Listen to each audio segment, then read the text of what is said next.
आज एक ख़ास वीडियो के साथ मैं आपके सामने मसरूर खान अमरोही, आपका दोस्त, एक लिम्रा हेल्थ वेल्थ चैनल से मैं आपके सामने पेश हुआ हूँ। एक ऐसी वीडियो जो आज सबके घर में बीमारी होती है। ये बीमारी क्या है कि आप हेल्दी भी हैं, खाना भी आप घर का खाते हैं, टहलते भी हैं और आप नॉर्मल ज़िंदगी जी रहे हैं, लेकिन कभी-कभी आपको कोई प्रॉब्लम होती है, डॉक्टर के पास जाते हैं, तो उसमें डॉक्टर कहता है कि आपको बीपी की प्रॉब्लम है। आपका बीपी जो है 90 और 140 से ज़्यादा आ रहा है। डरिएगा नहीं, आपको कुछ मैं घरेलू नुस्खे बतलाऊँगा। अगर आपको बीपी की प्रॉब्लम है, तो मैं आपको कुछ घरेलू नुस्खे बताऊँगा जिसकी वजह से आप उन नुस्ख़ों को खाकर, लेकर, इस्तेमाल करके आप उन बीपी की प्रॉब्लम को दूर कर सकते हैं। दोस्तों, पहले हम बात करते हैं बीपी क्या है। बीपी जो है खून की ज़्यादा रवानगी होने की वजह से बीपी की प्रॉब्लम होती है, या हमारे कुछ अनहेल्दी चीज़ खाने से या कुछ ऐसा खाने से कि जिससे नमक वगैरह ज़्यादा जाता है, सोडियम ज़्यादा हमारे बॉडी में हो जाता है, उसकी वजह से ये बीपी की प्रॉब्लम होती है। आपको कई बातों पे ध्यान देना है। अगर आप हेल्दी भी हैं और आप घर का खाना खाते हैं, उसके बाद भी आपको कभी चक्कर आते हैं, सिर में दर्द होता है, दिल घबराता है, तो आप डॉक्टर के पास जाइएगा। क्योंकि आपके घर में बीपी का इंस्ट्रूमेंट तो है नहीं, मैं उसके लिए भी आपको एक बताऊँगा कि बीपी का इंस्ट्रूमेंट आपको घर में रखना चाहिए। मैं कह रहा हूँ कि आप डॉक्टर के पास जाएँगे, डॉक्टर ने आपका बीपी चेक करते हैं तो आपका 90 140 से ऊपर निकलता है। कहते हैं भई आपको हाइपरटेंशन है। आपकी हाइपरटेंशन की वजह से आपके बीपी की प्रॉब्लम है। हाइपरटेंशन कई वजह से हो सकता है। आपकी जॉब की वजह से, आपके घरेलू मामलात की वजह से, फाइनेंशियल प्रॉब्लम की वजह से और किसी और भी टेंशन की वजह से हाइपरटेंशन होता है। ये एक नॉर्मल बात है। आजकल की लाइफ़स्टाइल की वजह से ये प्रॉब्लम हो जाती है। और दूसरी बात ये है कि आप अनहेल्दी खाना भी खा लेते हैं। घर में खा रहे हैं लेकिन अनहेल्दी खा लेते हैं, बाहर जाते हैं अनहेल्दी हो जाते हैं।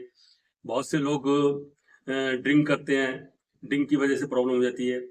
बीपी का ज़्यादा रहना हमारे बॉडी के लिए अच्छा नहीं है। बीपी कहीं न कहीं हमारे बॉडी के किसी की न किसी पार्ट पर असर डालता है।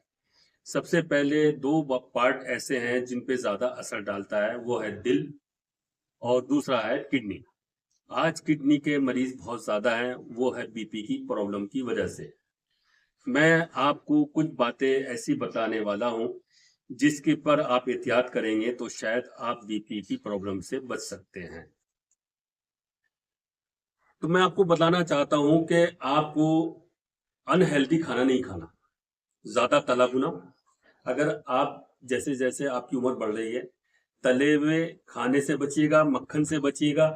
बहुत से लोग मक्खन खाते हैं अच्छी तरीके से और ये सोचते हैं कि मक्खन नुकसान नहीं देता। मक्खन के अंदर भी नमक होता है, सोडियम ज़्यादा बनता है, बीपी की प्रॉब्लम हो सकती है। नॉर्मल तरीके से आप सब कुछ खाइएगा, लेकिन नॉर्मल तरीके से। ए एक घर में आप बीपी इंस्ट्रूमेंट ये ले आइएगा और घर में रखिएगा। इस बीपी इंस्ट्रूमेंट से आप किसी टाइम भी आप अकेले होंगे, बिना डॉक्टर के आप बीपी को चेक कर सकते हैं। ये फैमिली के लिए बड़ा हेल्पफुल है।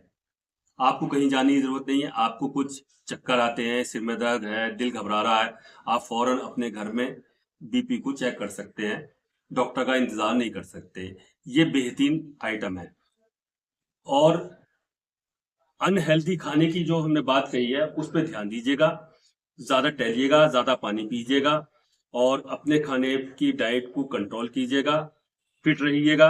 मोटापा भी आपके लिए और हमारे लिए सही नहीं है, ये भी बीपी को बढ़ा देता है। घर में कोई टेंशन हाइपरटेंशन पैदा करती है, इसकी वजह से बीपी होता है। मस्त रहिएगा। और अब मैं आपको ये बताना चाहता हूँ कि अगर आपको बीपी की प्रॉब्लम हो गई है, तो बीपी की प्रॉब्लम के लिए पहले तो आप डॉक्टर के पास जाएँगे, वो तो डॉक्टर आपको दवाई देगा, तो दवाई आप लीजिएगा। उसके साथ आपको क्या करना है कि लहसुन लहसुन के जवों को छील लीजिएगा और उसको शहद में भिगो दीजिएगा। 2 से 3 जवे आप नहारमू शहद के साथ ले सकते हैं। एक आइटम आपको मैं और बता रहा हूँ कि जो खून में कोलेस्ट्रॉल हो जाता है, उसकी वजह से भी बीपी होता है और हार्ट की प्रॉब्लम होती है। आप 100 ग्राम अदरक लीजिएगा, 100 ग्राम लहसुन लीजिएगा, दोनों को छील लीजिएगा। छीलने के बाद उसको ओरिजिनल शहद में डाल दीजिएगा और 3 दिन बाद आधा एक चम्मच से 1.5 चम्मच तक आप ले सकते हैं। पहले शुरू में 1 चम्मच लीजिएगा, फिर उसको बढ़ा दीजिएगा। आप देखिएगा कि आपका कोलेस्ट्रॉल की प्रॉब्लम और लीवर की प्रॉब्लम आपकी और बहुत सी दूसरी प्रॉब्लम जो है इससे दूर हो गई। ये मैंने आपको आखिर में बतलाना था, मैं आपको बता रहा हूँ। इसको कीजिएगा और अपना ध्यान रखिएगा। खाने पीने पे ज्यादा ध्यान दीजिएगा, ज्यादा तली भुनी चीजें मक्खन वगैरह को ना खाइएगा। यही आज का मेरा इस वीडियो को बनाने का प्रोग्राम था। मैंने आपको बता दिया है। घर में एक इंस्ट्रूमेंट जरूर ला के रखिएगा। मैं फिर आपको दिखा रहा हूँ, ज्यादा महंगा नहीं मिलता है इसका। अगर आप मुझे ऑर्डर करना चाहेंगे तो मैं भी आपको भेज सकता हूँ। और अपनी सेहत का ख्याल रखिएगा।